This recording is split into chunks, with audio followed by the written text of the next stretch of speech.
In Chapter 5, I talk about water and food, water and farming, irrigation. It's a very big chapter with a lot of topics in it. So I'm just going to briefly touch on one item. And that's a very common idea that people put forward, which is that if farmers would use less water, and they use about, it's a very controversial number, but they use about 70 to 80% of the water in most countries.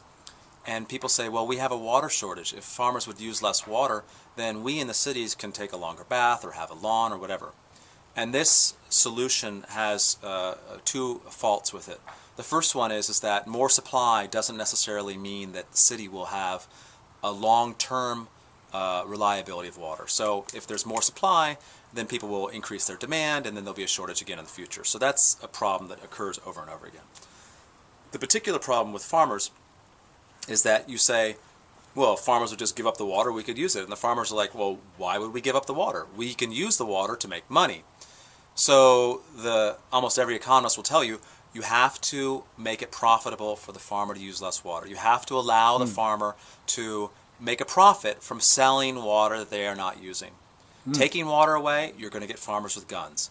Asking them to use less water doesn't happen. Using high efficiency gear means usually they're just going to take the water and use it to grow more crops.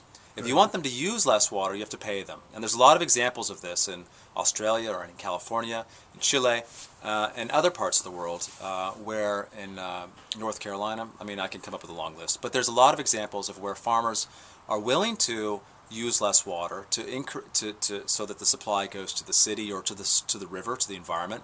But there has to be a profit motive. I see. Now, you did mention the farmers sell the water if they have extra water. Right. You mean they're given a kind of a quota, they don't use it all because it's more now profitable to sell it to somebody else? Right. Who would they sell it to? Another farmer? Well, everybody. Farmers have around the world, there's different types of rights to water. The most important thing is that most water, the water itself, is owned by the citizens of the country in some kind of constitutional clause. The water belongs to the people. The water rights, the right to use the water, is generally given to people, and it's been given out 100 years ago or more. So a lot of farmers have got water rights that are very old.